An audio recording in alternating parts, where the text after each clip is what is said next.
just really how we're going to be moving forward. United together as a group. So I'll kind of get started off. First off, I just want to say, we didn't get as big of a crowd size as we wanted, but I just want to say I'm proud of all of you guys for showing up anyway, sticking through it. And so I saw a couple people kind of filling in as we were going along, and that's awesome. I'm glad you guys are here. And yeah, I just wanted to really just say thanks. I'm proud of everybody for making it this far, for still being this fired up about politics a couple weeks after an election, which isn't really as normal.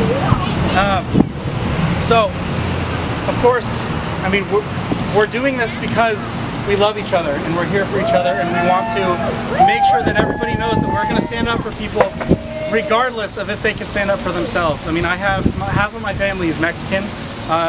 Thankfully for some of them, they don't look so much, so they don't have to deal with that stigma. But I'm doing this for them. I'm doing this for my family because I don't want to see people who have been born here, they lived here, they're legal citizens of this country, be attacked, be discriminated against because of, one, something they can't control of, and two, something that they should really be proud of. Your heritage is an amazing thing to be proud of, and it's wonderful. And that kind of brings me to my next point. It's easy with some of these people, with some of these Trump supporters, to lash out and be hostile and just be aggressive with these people. And one thing I've noticed is that this doesn't work. If anything, this makes us just look worse, and brings up certain names like Snowflake, which is my personal favorite. But we need to work with these people, and we need to not shut them out. We need to not shun them, because that doesn't do anything. That doesn't help anybody. That just divides this country further. I heard a story a while back about a black man who befriended. He spent his entire life befriending members of the KKK and showing them that the things they do, the things that they believe in, are wrong. And through that, this man has brought hundreds of people, hundreds of former Klansmen, to not only not really understand that what they're doing is wrong, but to fight for minorities and fight for, and that's what I want to see out of every one of you, and that's what I want to see us starting to do from now on, is working with people and working towards understanding and legitimate unity in this country, because that's not something that I'm seeing so far. Let's see. Stay educated. Stay woke, people.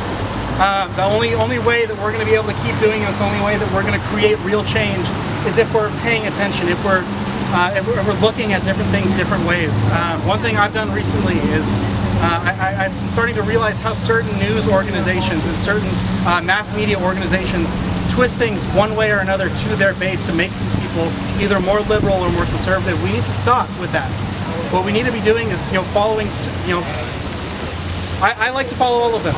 Really, that's what I do, and looking at different ways that some people try to twist things and try to manipulate our thought, and as well as following some non-biased news sites, like NPR is a great one. Okay, I would suggest NPR. Anyway, moving on. All eyes from this point on are on 2018, the midterm elections that are coming up in 2018. One thing that Senator Sanders, repeated in the campaign trail is the best thing about democracy is the ability to participate in it. And so what I want to see you people doing is running for office, running for school boards, running for city council, running for state legislation, running for Congress. That's something we need to be doing, because for so long, we've allowed establishment politicians to get in there, and they don't feed our interests anymore, which is what they have been hired and they have been elected for. So what we need to be doing is people out of office as soon as we possibly can, and giving the power back to the real people and not to people who only cater to big interests. We need some young people. Exactly. The largest, and going off of what was just mentioned, millennials are the largest voting bloc that we have in this country now. But you see a lot of these politicians like Hillary Clinton, Paul Ryan, people like that, using millennials as some kind of political tool to make themselves look silly or look hip, and ultimately trying to boost up their numbers.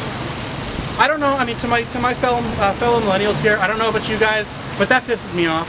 I'm not a tool, I'm not a token, I'm an American citizen. Yeah, I'm sick of that shit. Anyway, before I kind of explode on that, kind of towards the end of this, history is going to look at us fondly. We're going to be looked on as the same way that certain civil rights movements did. a certain way that Vietnam protesters did. History's going to remember us fondly, and those who aren't going to get with the program are going to be left in the dust. And that's really just how it's going to go. American history is all about progressing, becoming more inclusive. Unfortunately, it happens a little too slowly, in my opinion. But that's how this country has gone. That's how this country has always gone, and that's how it's going to continue to be. That's really everything that I had to say. I just want to say, I mean, if you guys want to keep up with stuff that we're doing, go on Facebook, like the California Activist Association Facebook page. And with that,